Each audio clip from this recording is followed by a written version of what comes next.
Everything is unfolding in divine order.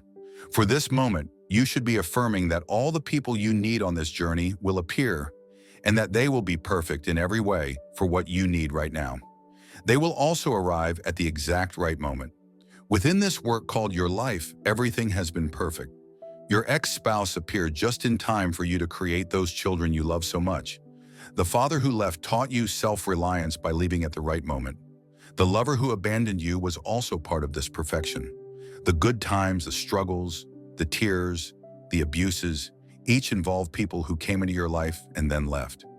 None of your tears can, nor will they ever, erase a single word of it.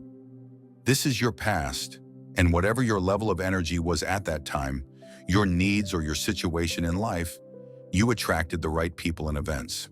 You may feel that they did not appear when you needed them, that in fact you were alone and no one came. But I urge you to see it from the perspective that all life is in divine order. If no one appeared, it was because you needed to handle something by yourself, and therefore you did not attract anyone to match your level of energy at that time.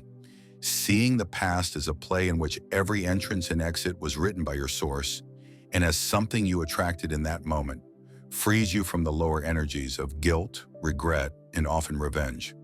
As a result, you will move from being an actor influenced by others to playing the roles of producer, director, screenwriter, and star of your own glorious life. You will also be the casting director, able to choose whomever you wish by choosing the path of least resistance and keeping yourself harmonized with the ultimate producer of this drama, the universal creative mind of intention. You must be what you seek. This is a universe of attraction and energy. You cannot wish to attract a partner who is self-assured, generous, unprejudiced, and gentle, and expect that desire to manifest if you think and act in insecure, selfish, prejudiced, or arrogant ways. The right people will appear precisely when you need them and when you are able to align with them. You must be what you desire. When you are what you desire, you attract it by radiating it outward. You have the ability to align with the power of intention and fulfill your intention to attract ideal people and divine relationships. Love can only be attracted and reciprocated with love. The best advice I can give you for attracting and maintaining spiritual relationships, as emphasized here, is to be what you seek. Most relationships that do not endure are based on one or both parties feeling that their freedom has been compromised in some way. Spiritual relationships, on the other hand, never involve making another person feel inferior or ignored. The term spiritual relationship simply means that the energy binding two people is in close harmony with the source energy of intention I have described. You have already connected with those you want in your life, so act like it. Mystically speaking, there is no difference between you and another person. This may be a strange concept, but it is no less valid. It explains why you cannot hurt another without hurting yourself, nor can you help someone without helping yourself. You share the same source of energy with everyone, and consequently, you must begin to think and act in a way that reflects this awareness. When you feel the need for the right person to appear, begin changing your inner dialogue to reflect this awareness.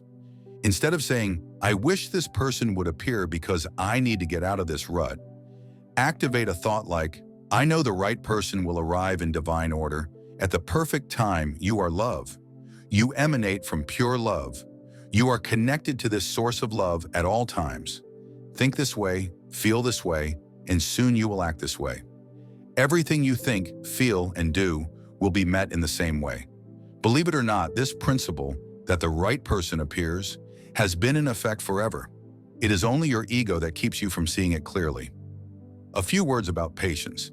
There is a wonderfully paradoxical line in A Course in Miracles that says, "Infinite patience produces immediate results." Having infinite patience means holding an absolute certainty within that you are in vibrational harmony with the creative force that brought you here. You know the right people will appear on a divinely ordered schedule. Trying to speed up the process according to your own timetable is like kneeling down and tugging on an emerging tulip shoot, insisting that you need the flower now. Creation reveals its secrets little by little, not according to your agenda. The immediate results you receive from your infinite patience will be a profound sense of peace. You will feel the love of the creation process, You will cease making constant demands and begin to be attentive to the right person. Your desire to be and to live from greatness is an aspect of your spiritual energy. To create balance in this area of your life, you must use the energy of your thoughts to harmonize with what you desire. Your mental energy attracts what you think. Thoughts that reflect frustration will attract frustration. When you say or think something like, "There is nothing I can do," "My life is out of control and I am trapped," that is what you will attract. That is resistance to your highest desires. Every thought of frustration is like buying a ticket for more frustration. Every thought that affirms that you are trapped asks the universe to send you more of that trap. The most important tool for being in balance is knowing that you, and only you, are responsible for the imbalance between what you dream your life should be and the daily habits that drain the life from that dream. You can create a new alignment with your mental energy and instruct the universe to send opportunities that correct this imbalance. In doing so, you will discover that while the world of reality has its limits, the world of your imagination has no boundaries. From this infinite imagination arise the seeds of a reality that has been crying out to be restored to a balanced environment. Habits. The least complicated way to begin is to recognize the signs of your habitual ways of being and then learn to change your way of thinking to align with your dreams. What are your dreams? What is that which lives within you and has never left? What inner light continues to shine, even if only as a faint glimmer in your thoughts and dreams? Whatever it is, however absurd it may seem to others, if you wish to restore balance between your dreams and your habits, you need to change the energy you are contributing to your dreams. If you are out of balance, it is primarily because you have allowed your habits to define your life. Those habits and their consequences are the result of the energy you have given them. In the early stages of the rebalancing process, focus on this idea. You receive what you think, whether you want it or not. Commit to thinking about what you want, instead of how impossible or difficult that dream may seem. Give your dreams a place on the scale so you can visualize them in your imagination and they can absorb the energy they deserve. Thoughts are mental energy, the currency you have to attract what you desire. You must learn to stop spending that currency on thoughts you do not want. Even if you feel the impulse to continue with your usual behavior, your body may continue for a time where it has been trained to be, but meanwhile your thoughts are aligning with your dreams. The esteemed 19th century writer Louisa May Alcott expresses this idea in an encouraging and inspiring way. She says, "Far away in the sunshine are my highest aspirations. I may not reach them, but I can look up and see their beauty, believe in them, and try to follow where they lead." Choosing to restore a balance between your dreams and your habits feels possible with Alcott's words in mind. Look up, believe in them. These words bring to life an energetic alignment. Instead of focusing your thoughts on what is, or on what you have habitually thought all your life, you shift to looking up, seeing, and firmly believing in what you see. When you begin to think this way, the universe conspires to work with you and send you precisely what you are thinking and believing. It does not always happen instantly, but once the realignment begins in your thoughts, you have already begun to be in balance, the habit of thinking in alignment with your dreams. Oscar Wilde once observed, "We are all in the gutter, but some of us are looking at the stars." This is a perfect example of what it means to align your vision and your thoughts so they are balanced with what you feel you are here to do.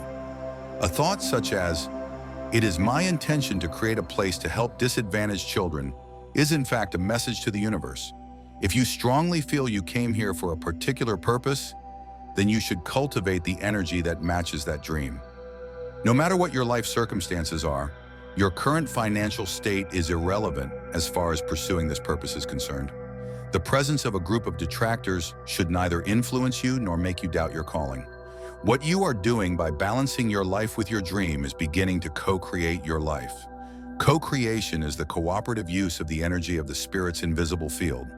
It is perfectly balancing your calling in the world with the pure energy of creation.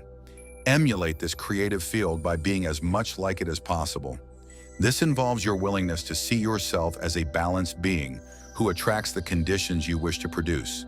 It is in the contemplation of this power that you truly acquire this power. I repeat, it is in the contemplation of this power that you truly acquire this power. Listen to this affirmation until it sticks with you like glue. You cannot manifest a place to help disadvantaged children while contemplating the impossibility of it happening. Even if you are in the gutter, you have the option of looking at the stars. This means thinking elevated thoughts and rejecting the weight of those that tie you to the gutter. Your point of balance is a certainty you assert with thoughts like, I know it, I want it, it is on its way, nothing can stop it, there is nothing to worry about. This alignment will completely transform your world. The universe is based on a law of attraction. You begin to see the universe conspiring with you to attract the right people, the right finances, and the seemingly synchronized events that turn your dreams into reality. Here and now. When you are balanced with thoughts of deserving this cooperation from the spiritual world, you are actively participating in making reality. You enjoy the lightness of being in balance with life's creative energy. It is no longer possible to sit and complain or feel frustrated. You are filled with energy. Why? Because you are aligned with the source of all creation, and like that source, you access creativity by attracting everything you need with your thoughts. It does not work if you are in a state of imbalance, complaining, living in fear, or expecting the worst. The same logic of realignment to balance the energy of your dreams with your daily habits applies to anything you can imagine. Writing and producing your own music album, training horses, adopting a child from an impoverished land, owning your own home in the countryside, getting the job that has always eluded you, earning the money necessary to free yourself from debt, running a marathon, whatever it is. If you can dream it, you can achieve it, but only if you align your inner creative energy, your thoughts, so they match your desires perfectly. Thoughts that reinforce current habits which are not congruent with your desire must be replaced by aligned energy. No one has said it better than Jesus of Nazareth. Believe that you will receive, and you will receive. What is the point of living a life debating such balanced wisdom? Treat yourself as if you already were what you wish to be. Whatever you visualize for yourself, however lofty or impossible it may seem at this moment, I encourage you to begin acting as if what you wish to be were already your reality. This is a wonderful way to set in motion the forces that will collaborate with you to make your dreams come true. To activate the creative forces dormant in your life, you must go to the non-visible world, the world beyond your form. That is where what does not yet exist in your tangible world will be created. You might think of it this way. In the tangible world, you receive information. When you move into the spiritual world, you receive inspiration. It is this world of inspiration that will guide you to access everything you wish to have in your life. What it means to be inspired. Some of the most significant advice I have read was written more than 2,000 years ago by a teacher named Patanjali. He instructed his disciples to be inspired. You may recall that the word inspire comes from in and spirit. Patanjali suggested that inspiration involves a mind that transcends all limitations, thoughts that break all their bonds, and a consciousness that expands in all directions. This is how you can inspire yourself. Focus your thoughts on what you wish to be, whether an artist, a musician, a programmer, a dentist, or anything else. In your thoughts, begin to imagine yourself with the skills necessary to achieve it, without doubt, only certainty. Then begin to act as if it were already your reality. For example, as an artist, your vision will lead you to draw, visit art galleries, talk with renowned artists, and become fully involved in the art world. In other words, you begin to act as an artist in every aspect of your life. In this way, you take control of your destiny while cultivating inspiration. The more you see yourself as what you wish to be, the more inspired you will be. The dormant forces Patanjali described will come to life, and you will discover that you are a greater person than you ever dreamed of being. Imagine those dormant forces, once inactive or non-existent, coming to life and collaborating with you as a result of your inspiration and of acting as if what you want were already here. Having the courage to declare yourself already in the place where you wish to be will almost force you to act in a new, exciting, spiritual way. You can also apply this principle to areas other than your chosen vocation. If you are living a life of scarcity and the pleasant things many people enjoy do not come to you, perhaps it is time to change your way of thinking and act as if what you desire were already here. This does not imply deception, arrogance, or harming anyone. It is a silent agreement between you and God, in which you work quietly in harmony with the forces of the universe to bring your dreams into reality. It involves knowing in your deepest self that success and inner peace are your birthright, that you are a child of God, and as such entitled to a life of joy, love, and happiness. In your personal relationships with lovers, co-workers, and family, act as if what you want to materialize in those relationships were already present. If you want a harmonious environment at work, maintain a clear vision and expectation of that harmony. Imagine the end of the day unfolding peacefully for everyone, even as the morning is just beginning. Each time you interact with someone, that vision of day's end appears in your mind, and you act in peaceful and harmonious ways so as not to contradict what you know will happen. Also, treat others as if they already were all they are capable of being. This kind of expectation will lead you to say, "I am sure you will have everything ready this afternoon," rather than, "You are always late with everything." If only you would change. When you treat others this way, they also fulfill the destiny you have reminded them they have. In your family, particularly with your children, it is important to keep this thought present. Catch them doing something right. Remind them often of their inherent brilliance, their capacity to be responsible, their innate talents, and their fantastic abilities. Treat them as if they already were responsible, intelligent, attractive, and honorable. Say things like, "You are amazing. I am sure you will feel great in your interview. Oh, you are so smart. I know you will study well and do great on that exam." When you act toward your children, parents, siblings, and even distant relatives as if the relationship were wonderful and remains so, and you point out their positive qualities rather than their mistakes, you will see those qualities reflected in them. With your partner, apply this principle whenever you can. If things are not working well, ask yourself, am I treating this relationship as it is or as I want it to be? How do you want it to be? Peaceful, harmonious, mutually satisfying, respectful, loving. Of course, before your next encounter, visualize these qualities. Hold expectations focused on inner peace and success. You will find that you begin to highlight what you love in that person rather than their flaws, and you will see the other person respond with love and harmony rather than resentment. Your ability to anticipate yourself and visualize the outcome before it occurs will lead you to act in ways that generate those results. This strategy for life works for virtually everything. I always see them as loving, supportive, and having a wonderful experience. Before I write, I visualize myself free of creative block, inspired, and with spiritual guidance available at all times. As A Course in Miracles reminds me, if you knew who walks beside you on the path that you have chosen, fear would be impossible. This is the essence of inspiration, as well as visualizing the future in terms of how you want it to be, and then acting exactly that way. The natural extension of gratitude is the development of a generous heart. Perfect generosity is the willingness to give of yourself and of everything you have manifested without expecting anything in return. Manifesting is about connecting with the universal spirit that is infinite and abundant in its supply. It is not about seeing need in yourself, but about feeling complete with that radiant abundance. It centers on unconditional love and on attracting that abundant love to your personal life.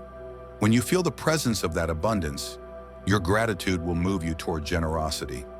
In the expression of your generosity, you will feel most connected with the unconditional love of the universal spirit. The more you feel the desire to share what you receive unconditionally, the more you will experience that it flows into your life. Generosity and personal liberation go hand in hand. Generosity is useful for your own liberation because it teaches you the inner quality of letting go. Letting go and releasing your attachments are among the most freeing things you can do to liberate yourself from the ego. The need to cling to things or money arises from an inner sense of incompleteness.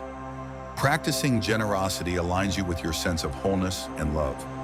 Generosity extends beyond sharing material possessions. It includes offering kindness, care, love, and support. Moreover, the spirit of generosity ultimately relates to how we treat ourselves. If you have a generous heart that sets no limits on giving, you will treat yourself with love and care without feeling guilt. Thus, giving and receiving are truly how the universe operates. Every time you inhale and exhale, you participate in a process of giving and receiving vital to both the material and spiritual worlds. With each inhalation, you take in the oxygen and nitrogen necessary to exist. With each exhalation, you return the carbon dioxide that sustains the plant world. The cycle of giving and receiving generously is exactly like the very act of breathing. Look around and notice how everything in our universe results from giving and receiving. The entire food chain represents a giving of life, a taking of life, and then a returning in an endless cycle of material manifestation. This process operates in the same way at the spiritual level. You emit loving energy to connect with what you want, and it returns to you. It is an act of giving and receiving. Therefore, it is very important to cultivate an attitude of generosity. Incorporate generosity into your manifesting practice to maintain the natural flow of giving and receiving in your life. Recognize that this is a way of being that can be developed. Perhaps you have convinced yourself that giving is impossible because you have very little for yourself. If you are not generous when it is hard, you will not be generous when it is easy. Generosity is a function of the heart, not of the wallet. A generous heart sets no limits on its capacity to be generous with others and does not do so for reward or recognition. Think of the countless things you do each day for others, including animals and the environment, as ways to practice generosity. Speaking with a lonely neighbor, feeding a stray cat, opening a door, paying the toll for the car behind you, vacuuming the carpet, or any other action among the thousands you take each day. The key is to remember that giving without expecting recognition is truly the work of your higher self. Keep your practices of generosity private, and then become aware of the inner resistances that arise when you feel the impulse to give. Your fear of not having enough for yourself and your family, your doubts about whether others really need it, or the thought that they will not appreciate it anyway. Honor these doubts and impulses as valid, but assign specific periods of time to practice generosity, particularly by offering service or time. Sometimes I see my little son playing soccer alone, wishing in his heart to have someone to play with. I remind myself to forget the countless things I have to do, my state of fatigue or whatever it may be, and I devote the next hours simply to sharing my time with him, something we both love. Also, practice receiving. Accept help when others offer it. Allow others to do something for you without feeling embarrassed or threatened in your independence. If you shut off the receiving side, you cut off the natural flow of energy, just as if you shut off the giving side. Receiving is a fundamental part of the spiritual practice of manifestation, and you can work on allowing it into your life with gratitude and love. For further practice, give a little more than you think you can, a little more than your comfort level allows. Whatever you have convinced yourself is the limit of your generosity, try to go beyond it. You can also practice a little more generosity with yourself than you are used to. Ordering the most expensive dish on the menu, giving yourself a few extra days on your vacation trip, or allowing yourself the luxury of a body massage or a facial treatment are examples of extending your generosity toward yourself. Carry that into service as a way of life. Our encounters and relationships are a central influence on ourselves and on others. Service is a word not usually associated with everyday relationships, but it is inseparable from them. When you cultivate an attitude of gratitude and generosity, you will naturally feel the desire to be of service to others. You will discover that it is natural to extend what you receive in service to others. If you receive a great teaching, you will want to teach it. If you receive love, you will want to extend that love unconditionally. Your relationships will automatically feel like gifts for serving others. As you contemplate the purpose of your life on the material plane, you will realize that the only thing you can do with your life is give it away. You cannot claim anything. Everything is transitory.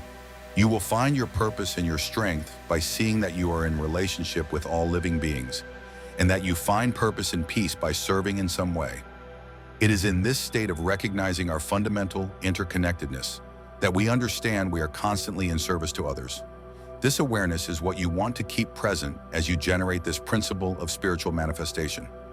Service, in its most basic essence, is an inner choice to offer a helpful, healing attitude to others and to yourself. A natural consequence of feeling gratitude for the daily manifestations in your life is experiencing the inclination toward generosity. What you give returns. The more you give and do everything in service to others, the more it seems to return to you. This cycle of true magic takes root. This lesson of prosperity applies to every field of human endeavor. I remember once while boarding a plane, hearing a flight attendant say sarcastically, "Here come the animals." I knew it was only a matter of time before that organization would be left without passengers. Indeed, it ended in bankruptcy. Employees need to know, deep in their being, that they have the privilege of serving those who are willing to share their income in exchange for that service. However, I am not speaking about an organization, but about you. You can change your consciousness as much as you wish, but you must also change the emphasis of what you do by shifting from focusing on results to focusing on purpose. Try it for a month. Change your focus and see if miracles do not begin to occur in your life. The less you need to force this new way of being, the easier it will become the guiding principle of your life. It is about allowing your natural self to flow in peace, knowing that your happiness comes from giving and not from receiving. Let the flow happen. This is a concept you will want to become familiar with as you begin to allow the prosperity you desire to enter your life. As I mentioned earlier, everything seems to work perfectly in our lives when we are inspired. Flow is that kind of powerful inspiration in which every obstacle seems to disappear, and we are so in love with what we are doing that it seems to proceed effortlessly. Achieving flow in your life means reaching a state of total concentration in which everything else becomes non-existent. People who experience prosperity know how to reach this magnificent state where activities, instead of being a tedious series of tasks, become an active and meaningful meditation. How to reach this state of flow? Have a primary spiritual objective. This objective must give meaning to your work, turning your labor into a meditative experience. Instead of seeing yourself as someone performing a task, in your mind you become the task itself. There is no longer separation. You and the task are unified under that higher spiritual purpose. Focus your mind and close off distractions. You can train your mind to focus the same way you train your body to be physically fit.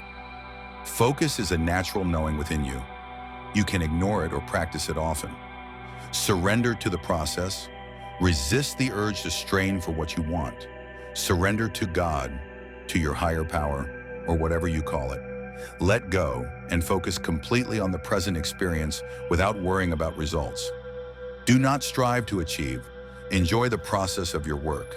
Experience ecstasy. This is the automatic outcome that will flow to you by following these guidelines.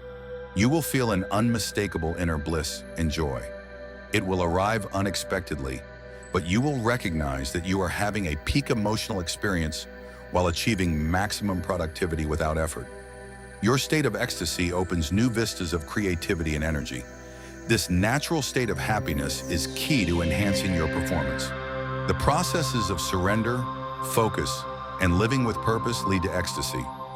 When you experience that inner bliss, you simply want more of it. And the more you generate it, the more productive you become. Your thoughts create all this ecstasy and ultimately all the miracles that will arrive in your life in the form of prosperity. Your mind is very powerful in what it can produce in your physical reality and beyond your own limits. You are now on the path from a consciousness of scarcity to one of prosperity, a universal principle. You must convince yourself that you, and only you, are responsible for the images in your mind. You must understand how powerful your capacity to visualize is for creating the material world you experience. This is a universal principle, a vital living factor of the universe of which you are a part and which is also part of you. What you can conceive as an image in your mind, you can create in the physical world as long as you do not let go of that image. My wife Marcy and I have enrolled our children in lessons with recognized teachers in the art of meditating and trusting the inner vision.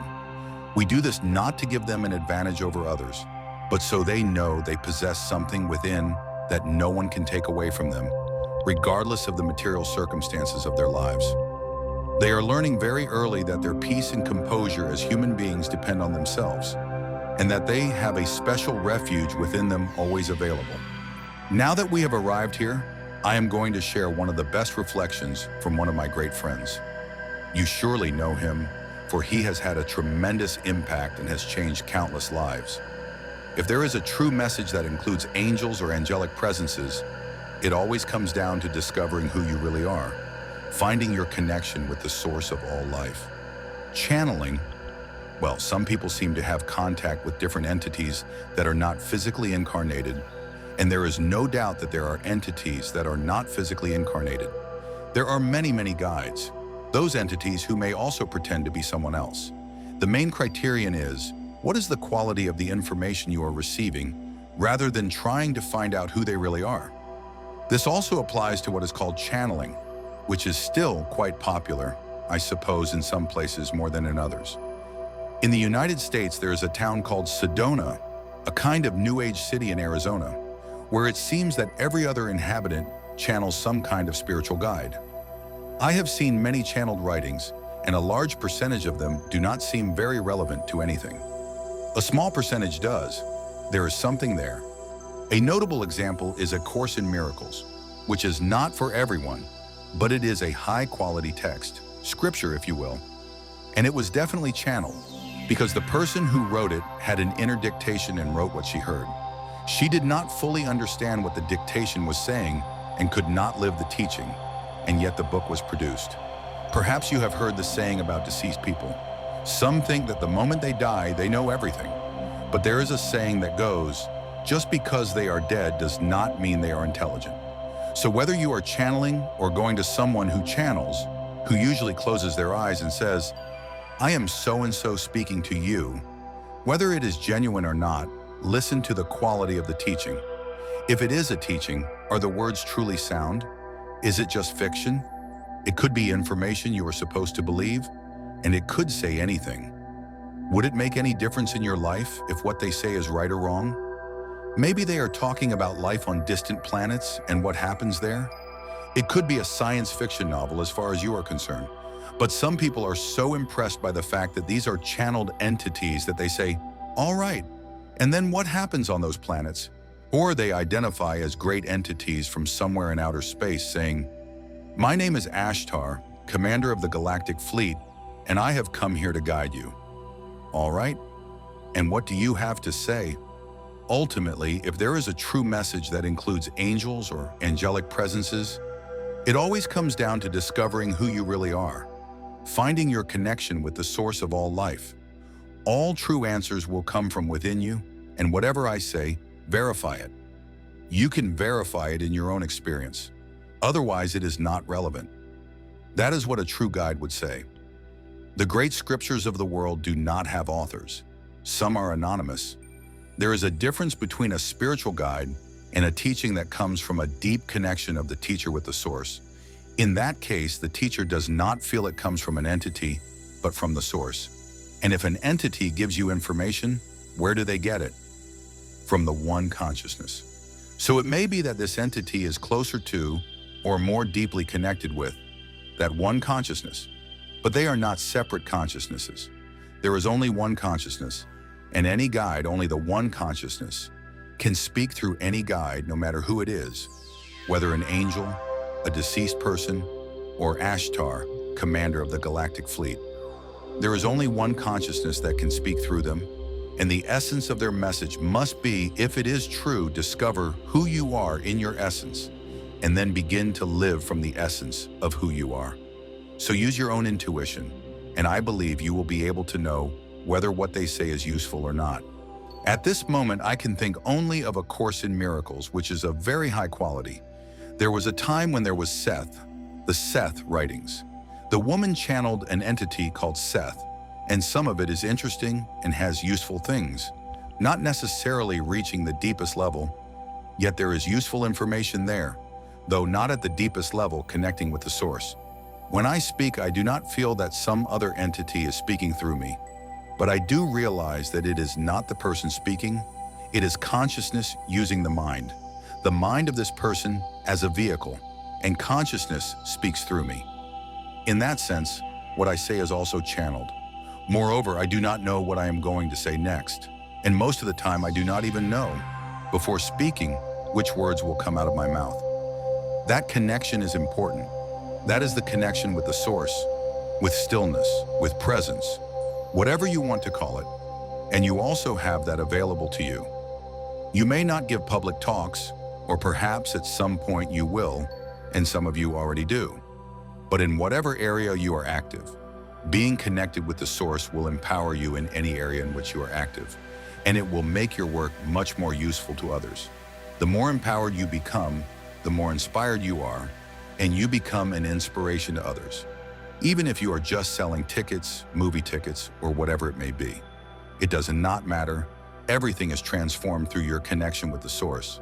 But to have that, what is vital is to be able to access the space of no thought. Another way to call it is the space of no thought that I sometimes express as, because it is an inner space, thinking, thinking, thinking, and then you move into presence. That is the space of no thought. So to have the connection with the source, you need to open that space of no thought, alert, relaxed. And alert relaxation may seem almost paradoxical, but they go together, alert and relaxed. You could also call it becoming comfortable with not knowing. Becoming comfortable with not knowing. Otherwise, your mind always thinks it already knows. So when you try to help someone has a problem, people often immediately try to say something helpful. They think a lot. What can I say to this person who is suffering so much? I need to say something helpful. And they search their mind, and usually it is not that great, not well received by the person, and not that helpful. They may say, "All right, thank you," but they feel it does not come from a deep place within you. Your intentions are good. You are trying hard to say something useful. But to be truly helpful, you need to become comfortable with not knowing anything. Why? Because the space of no thought is where you do not know anything, at least not conceptually. The miracle is that in the space of no thought, you access the source of all knowledge, but it has not yet reached concepts. It is its potential, the potential of all knowledge, the primary source. Many people are actually afraid of going there because they fear not knowing, and so they need to keep thinking. If someone comes to you, let us assume you have already practiced in advance not knowing, for example, by not compulsively labeling everything around you, but by being present with a tree, with the sky, with another person, then you almost disappear as a person in that state of no thought, because in no thought, who are you? You are simply a presence. You are no longer a particular person, so it is a kind of voluntary act of disappearing, where you as a personal entity fade, and only a space of awareness remains where you used to be. This sometimes happens to people who suffer greatly. They suffer so much that their ego is destroyed and eroded, and what remains is only a presence. This could happen to you, but you probably do not need it to, because you are already going there voluntarily, and then life does not need to push you into it. So become comfortable with not knowing. Let us say a person comes to you suffering or near death, or someone has just died, or has just lost everything, whatever it may be. Of course, it could also be pseudo-suffering, suffering entirely created by their mind without a real situation, only completely mind-made. In which case, naturally, I always have a small smile on my face. I am not laughing at them, I am just smiling because I realize it is an illusion. But suppose it is real suffering. Someone has just died, or is approaching death, or has an illness. Then instead of trying to figure out what you can say, you simply remain silent and just listen. Words may not come, but you contribute an energy to that situation that is helpful, that is healing. Healing does not necessarily come in words. Sometimes a wordless emanation comes from that space, which some might call healing. Healing is not necessarily the curing of a physical symptom. There is a deeper level of healing that helps the other person connect with the deeper source within themselves, and that is the true and ultimate healing. So when many years ago I began working with people who came to me for counsel and guidance, I would naturally become very quiet, and everything would arise from there. I never knew the answer beforehand. I simply stayed quiet and listened. Oh, and I may have told this story before, that for a while I thought I was a healer, because it was at the beginning after my shift in consciousness, when I did not understand much. I was sitting with a woman who had been a Catholic nun for 15 years, then left the order because she had not found God yet, and she came to me. I was sitting in that state of not knowing, but being comfortable with not knowing, not uncomfortable with not knowing, because that is unpleasant and blocks you immediately. And she said she could feel the energy suddenly flowing and said, "Oh, you are doing healing. You are a healer." And I said, "Oh, that is what I am," and thought, so that is what this energy is. And for a couple of years, the word must have spread. People called me a healer, and some came for physical healing. Some had a pain here and there, and their foot hurt, and they would say, "Can you heal my foot?" And I would say, "Well, I do not know," and so on. Then I realized that after 2 years, most people who came were only interested in getting rid of certain symptoms and were not interested in deeper healing. So I made an announcement saying, "I am not a healer."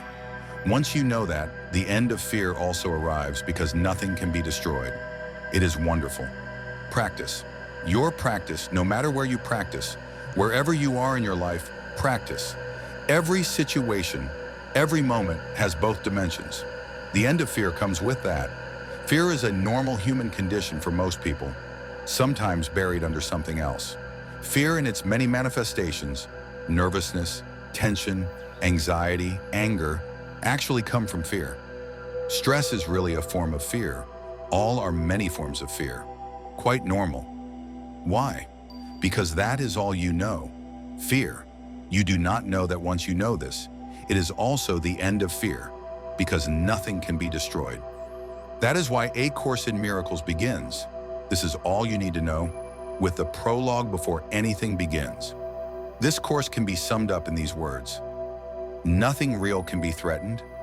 Nothing unreal exists. Herein lies the peace of God. Nothing real can be threatened. And that is here, because nothing unreal exists. Ultimately, in the world of form, form is not real in itself. Nothing unreal exists.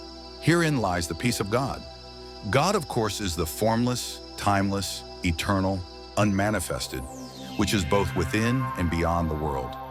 Some of you, as mentioned earlier, are able to step out of your mind, and you can practice that through a conscious choice. Be present. There is nothing to think about right now. Simply be present. Wow, you do not carry your story with you when you are present. Your life situation, an important term I use in the Power of Now. Very important. Your life situation. Everyone has one.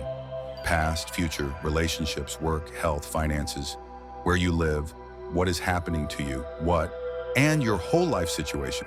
You have a life situation, of course you do, but you also have, you are not that you have a life, you are life itself.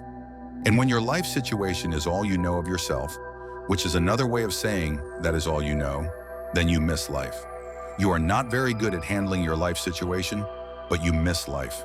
You do all the right things, but it never takes you anywhere because you miss life. Life is now and life is not in doing. Life is in being. Now step out of thinking into a great stillness if you can, and in other ways too. Do not believe completely every thought that enters your head. Realize that it is a thought, a position, a judgment. Do not identify completely with it. It is a story you are telling yourself. It is astonishing how many stories people tell themselves in their heads. Many are completely distorted. It is not reality. It is the story. How do you see reality? Reality is generally much simpler and more benign than the story. One of the first lessons in A Course in Miracles says you are supposed to look at things around you and say, "Nothing I see in this room means anything. This table means nothing. This glass means nothing. This hand means nothing. This floor means nothing." Now, what does that lesson mean? It does not mean nothing matters. What it means is to try to erase the continuous conceptualization of reality as scribbles on a blackboard, because whatever you think it means is a concept in your mind. If you deny the continuous, compulsive conceptualization of reality, it is like erasing the conditioning of your mind and arriving at the place where the Dalai Lama is, not knowing. So this lesson in A Course in Miracles, all it teaches is arriving at the place of spacious emptiness, alert, no longer trapped in conceptual thinking. It means nothing. And of course, that is another matter. You are entering a different dimension by living this way. Suddenly you simply inhabit. Life opens up, and all the narrowness the mind had imposed dissolves, and life becomes spacious, because you found the space within you. Suddenly there is bread in life, and it is not a threatening place. What is life going to do? Where will my next threat come from? And again, the same. For example, there is a whole spiritual teaching based on denying the reality of your story. Byron Katie's teachings are based on the simple fact of denying your story, of asking yourself, how do I know? Do I really know this is true? No, I cannot really know. So you could carry it to the same place where the Dalai Lama is, not knowing. It is a wonderful thing if you can. You can enter that not knowing, but it is only not knowing from the viewpoint of the conceptual mind. In reality, you are connected with a deeper, unconditioned intelligence. And if you truly need to know something, it will come. But it comes from the space of not knowing. Well, it is a bit like jumping off a cliff and then seeing whether you can fly. For the ego, it is a bit like that. The ego says, do not go there, because the ego has figured it all out. It explains everything. It has its philosophy of life. It may be a flawed and limiting philosophy, but it has some kind of philosophy of life. Each person has their story through which they interpret reality, and usually it is not a pleasant work of fiction. But at least you think you know. It gives you an illusory foothold. And of course, the ego thinks, I cannot. If I let go of that, I will not know anything. Which in a way is true, but not entirely. In a deeper sense, you only let go of a distortion of reality created by the conditioned mind, which is part of the collective human mind in its current state of evolution. The collective mind of which your mind is a part has created this man-made world, which is full of problems that seem to arise one after another. When you believe one thing is better now, something else appears. Oh God, now it is the economy, and that, and another war. Thank you. Now that we have arrived here, have you not seen this other reflection from Eckhart Tolle? I would not miss it.